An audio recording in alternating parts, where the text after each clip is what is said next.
have titled our talk this morning, Jesus Performance. And I have to admit to you that I hate the title. I struggled over this title more than I do for most. I just couldn't think of a better way to describe it. Jesus Performance. Because we all have expectations for what Jesus would do if he were in a situation, or what Jesus would say if he showed up in the world or in our life. In fact, we even have a famous question that we ask, don't we?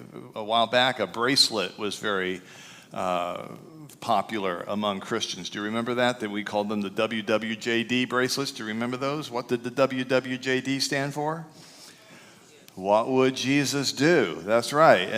And stop and think about that for a moment. The idea is that we ask ourselves that question, what would Jesus do, when faced with a choice or faced with a dilemma? And then if we're Christian, we respond to that question, what would Jesus do, according to how we think Jesus would respond. Now that is good as far as it goes. I'm not taking anything away. If somebody's still wearing a WWJD bracelet, that's great. The problem with it is that often we don't know how Jesus would respond. Certainly, if you read through the gospel, we're going to find this as we go through Luke, a lot of folks were surprised by Jesus, surprised by what he said, surprised by what he did. Now, I want you to think about something else here just for a moment as we get into this topic. There were really only two groups that were both deeply criticized by Jesus and also did not respond well to what Jesus told them to do. In fact, both of these groups went so far as to want to kill Jesus. Only two groups that were deeply criticized by him and did not respond well to him. And those two groups are groups that should have known him well. These are two groups that thought they knew what Jesus would do. These are the two groups in Jesus' day that would have sported the WWJD bracelet and would have thought they would have known. So who are these two groups? Do you know who the two groups are? You know one of them, but you're going to be surprised at the other. One group are the religious leaders of his day, right? That's what we typically think of, the Pharisees, scribes, the teachers of that day. That was one group that did not respond well and did not know what Jesus was going to do and say. But here's another group, and this is a group we're going to look at today. And that second group are his hometown friends and family. Now, why is this so important? Why are we talking about Jesus' hometown friends and family? Is it just so that it happens to be that we're moving on through Luke and we get to this story in Luke 4? Well, here's why this is so important for us to study. Who would we think would know Jesus best today? Who would be the hometown friends and family Jesus? Who fits this exact description? Isn't it us? Isn't it the church? Isn't it those who name the name of Christ, who claim, outwardly at least, to follow him? So let's take a look at this Lucan story to learn one absolute truth. We're going to have this is very simple, easy to follow, easy to fill in the blanks this morning, only three. Here's what we're going to do. One simple, absolute truth we're going to talk about at first. And then two better questions, I think, to ask than WWJD. All right, one absolute truth we'll talk about first, and then two other questions that maybe we should be asking ourselves. 3 points this morning. You with me? Does that sound like a good roadmap to follow? So let's go. Number one, here's the absolute truth. When the authentic Jesus shows up, the world is amazed. The whole world is amazed when the authentic, real Jesus shows up. Now, the reason I'm stating this obvious fact is that we sometimes have this mistaken notion that the church has Jesus cornered, that we have the market on Jesus. We have this mistaken idea that if there's anybody who can talk about Jesus and who knows him the most, it's us. That's actually the purpose of the church, to be amazed with wonder that we are almost professional worshipers. That's what we do. We are wonderment of Jesus. We are amazed at Jesus. We worship Jesus. And the fact is that when Jesus shows up, as we see here in this story, when Jesus shows up, it's not just the religious and the devoted who are the most amazed. It's the whole world. Let's look at verses 14 and 15 in Luke chapter 4. Jesus returned to Galilee in the power of the Spirit, and news about him spread through the whole countryside. He was teaching in their synagogues, and everyone praised him. All right, we're going to have to do a little bit of explanation as we go through these passages in Luke so everybody's on the same page. Return to Galilee. You guys don't mostly know what that means. Galilee is not a city. Galilee is a region. So last week we talked about Jesus testing in the wilderness. Jesus was tested 3 times by Satan, and he leaves that desert experience. He's refreshed, and he, filled with the Holy Spirit, we read here, he goes up into the northern region of Galilee. Galilee is a region north of Judah. It's kind of like a state or like a very large county. It would be the region. So, we would be saying Jesus went up to Richland County, or Jesus went up to Ohio. Okay, does that make sense to you? It's a general area where he went. It also happened to be the region where his parents raised him. This was like the home area for him, the area of Galilee. Now we read here that news about him spread throughout the whole countryside. Now that's important to see, because we're not just talking about those who know Jesus. We're not just talking about those who are in church or who are in the synagogue. We're not just talking about the religious. We're talking about the whole countryside. Everybody is talking. It says here, everyone praised him. He was popular. He was the talk of the town. To give you some idea, if you wanted to try to translate it into our world today, him showing up in the region of Galilee would have been covered by CNN, Fox, NBC, ABC, CBS, Entertainment Tonight, The Insider, TMZ, Access Hollywood, People Magazine, and absolutely the National Enquirer. Everybody likes this guy. Everybody is following him. Jesus is hot news. And we read this all throughout these first 3 Gospels. We see it here in the Gospel of Luke, but let me just quickly change gears to Matthew. In Matthew 7, 28, 29, it says this, that when Jesus had finished saying these things, the crowds, okay, we're not talking about a few dozen people, we're talking thousands of people, right? The crowds were amazed at his teaching, because he taught as one who had authority and not as their teachers of the law. Do you see that Matthew, who primarily, you may not know this, but Matthew primarily is writing to the Jewish religious people of his day, that he goes out of his way when he is writing to say how much Jesus is different than everybody else, not as the teachers of the law, but as one who had authority, not as somebody who wonders or who supposes or thinks it could be this way or it could be that way. No, as someone who knows, as someone who is on the inside, as someone who has authority. And I am here to tell you today that the same thing would be true today. People everywhere want real answers from the real, authentic Creator. Why are things the way they are? How do I respond to things? And Jesus does that. He did it in the past. He does it now. He's going to do it in the future. So the very next time, by the way, that you think in any way possible that we should water down the truth of God's word in order to be able to attract people from the outside, consider this. Because whenever the real Jesus shows up and his real word shows up, people are attracted to it. Here's what Mark had to say, the 3rd gospel writer. He says, when the Sabbath came, this is Mark 6, verse 2. When the Sabbath came, he began to teach in the synagogue. And many who heard him were, what's the word? Amazed. Where did this man get these things, they asked. What's this wisdom that has been given him? What are these remarkable miracles that he is performing?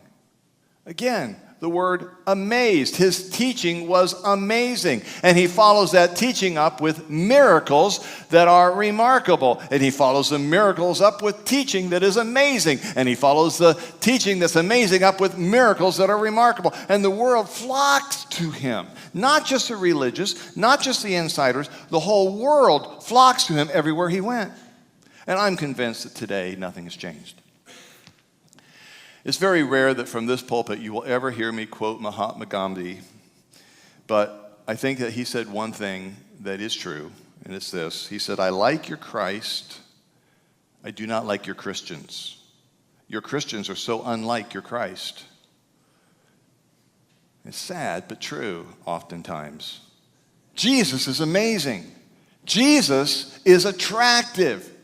People love watching him. They love following him. They love hearing him. And so we should be asking ourselves this question. If this first statement is true, remember, today's just a 3-point sermon. It's so easy. First statement of truth, followed by 2 questions we should be asking. If this statement is true, and everybody loves you, everybody wants to know him, everybody wants to follow him, he's just amazing, then why is that not happening here?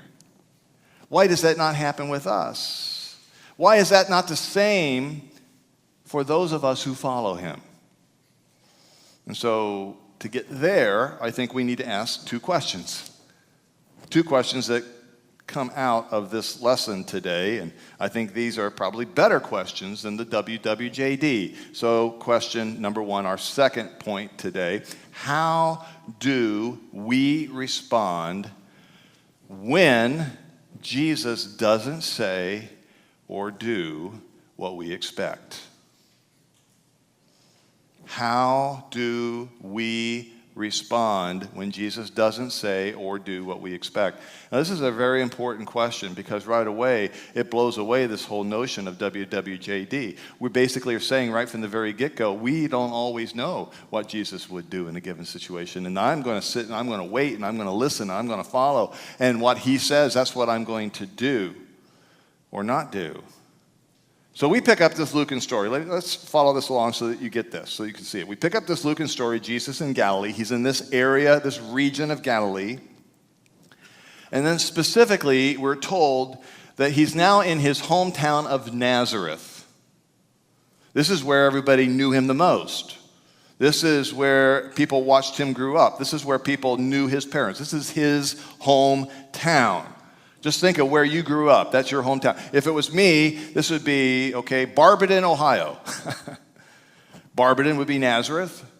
Galilee would be Ohio. Does that make sense? So we're talking about Nazareth, Galilee. And at first, it appears that everything goes well because let's read verse 15 and 22 here. Everyone praised him. He shows up in the synagogue. He's talking to the hometown crowd. Everyone praised him. All spoke well of him and were amazed at the gracious words that came from his lips. Again, we need to be aware of that too, right? I mean, it's not just the world that's amazed. We're amazed. And so you have to start asking yourself, when was the last time I was amazed by Jesus? When was the last time I was amazed by something that he said? When's the last time that I read the Word of God and I walked away amazed? When's the last time that I was in prayer and I walked away amazed? When was the last time that I was at Church Requel and I walked away amazed? Because when Jesus shows up, everyone is amazed. That includes us. It includes the people that were there in that synagogue in his hometown of Nazareth, Galilee. Why were they amazed? And what did they like so much about him? Jesus begins his teaching with words that they loved to hear. In fact, it was words that they had been hoping to hear for a very, very long time. Let's take a look at verses 18 and 19, and then we'll skip to 21. Here's what Jesus was preaching to them, and here's the part that they really liked. It says this: "The Spirit of the Lord is on me, because he has anointed me to proclaim good news to the poor.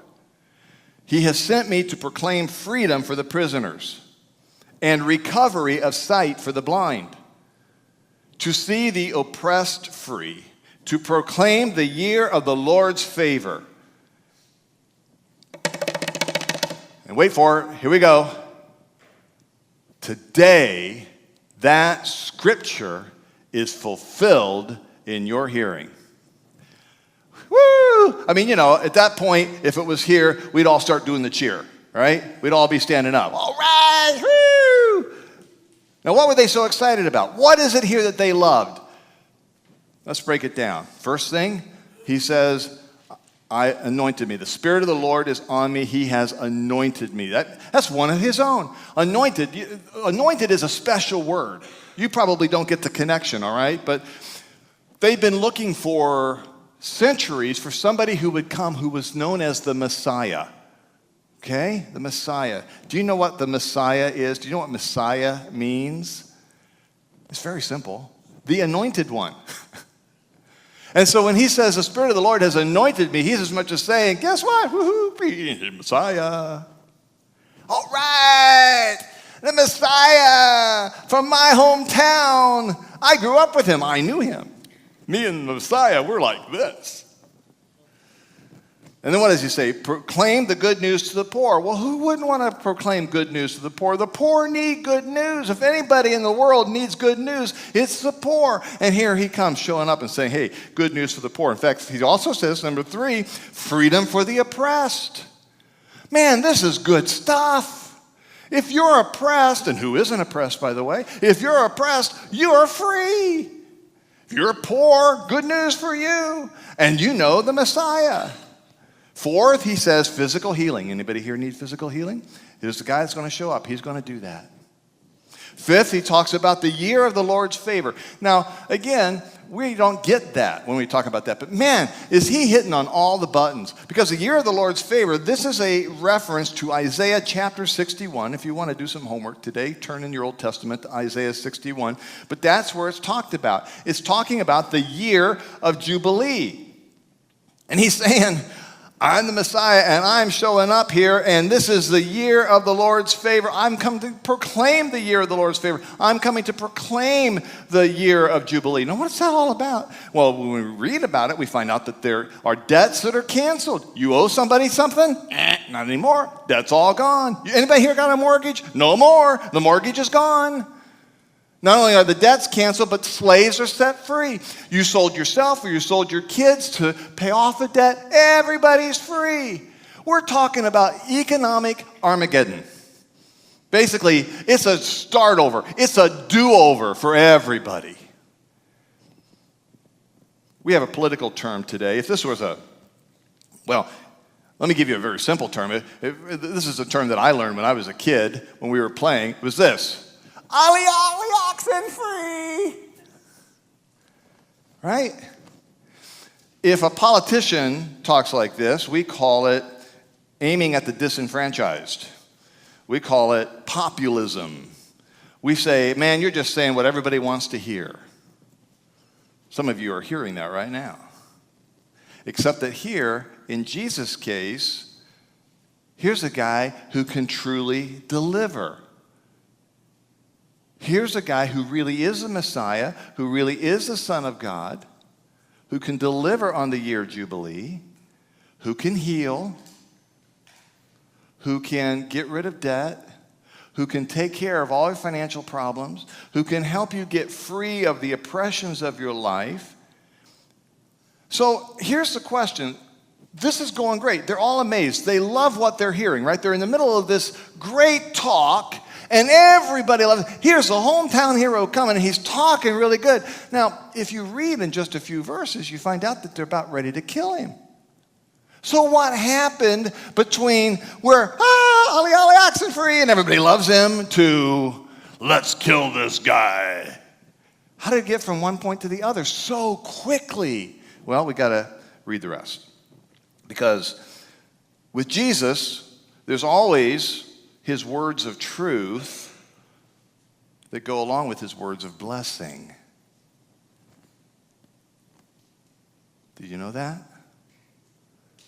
We all like the words of blessing. We all want to be blessed. But with Jesus, there's always words of truth that come too. And oftentimes the truth are words we'd rather not hear. Very anti-political. Very anti-favorable, very offensive. And here's what he says, and since you're not living 2,000 years ago, and you're not Hebrew, and you're not from the hometown of Nazareth, these words probably don't sound so offensive to you, but I'm going to explain it here in a moment. Aren't you glad about that? Here's what he says, verses 25, 26, 27.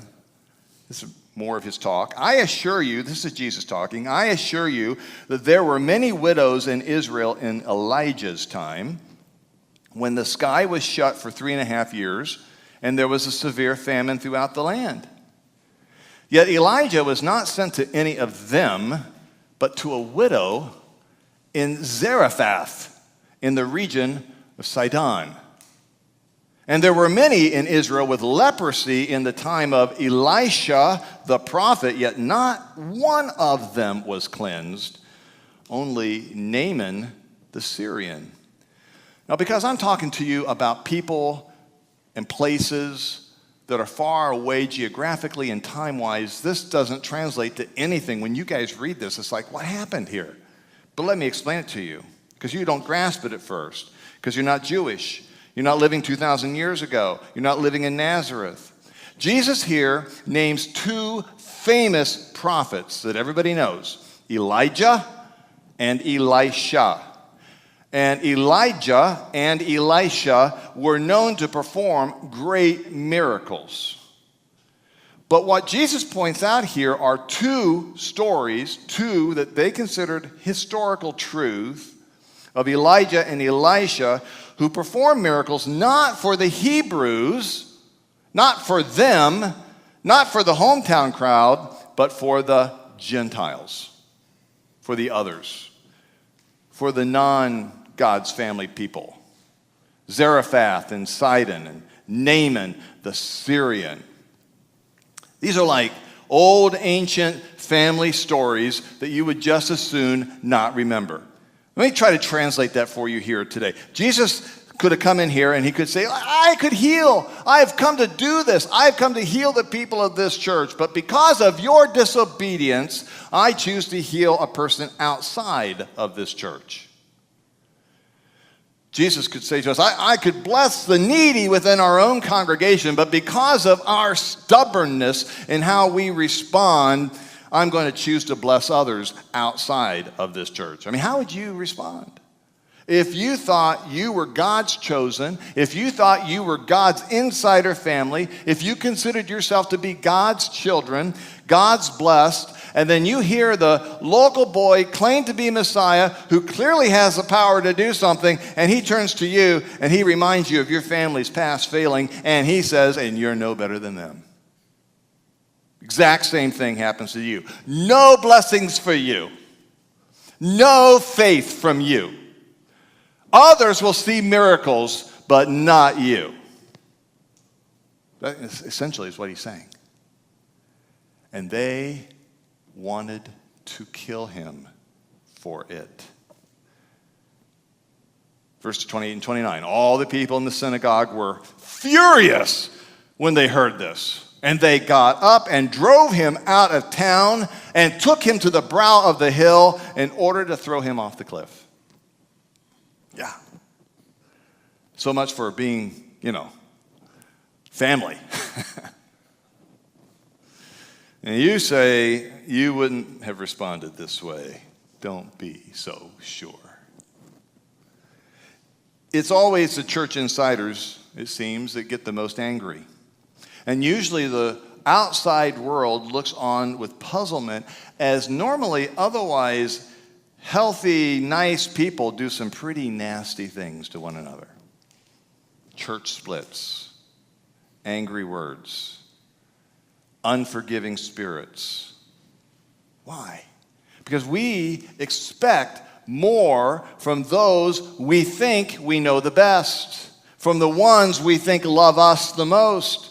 And so when we are hurt by something that they say, or we're hurt by something that they do, or we're hurt by something that they didn't do, that they should have known to do, watch out. Right? And the truth is, this is truth, Jesus is not afraid to tell us what we need to hear just because it might hurt our feelings. He's not afraid to tell us the truth of what we really need to hear because it might hurt our sense of belonging to God. And you see, that's where our response comes in. That's what is the key in the application of our message today, our final point today.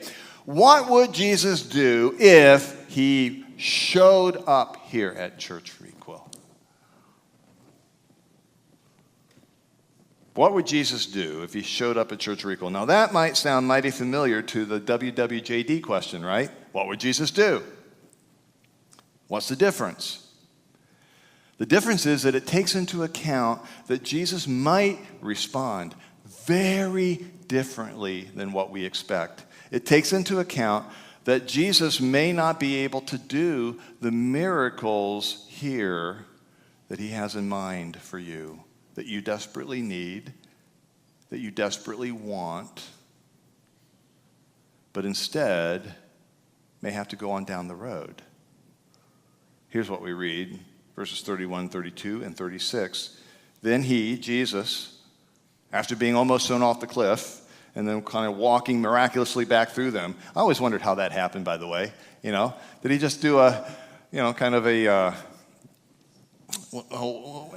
need Dave Johnson here. What's that thing where, the guy just says, you will look the other way? It's okay, you will let me pass? Yeah.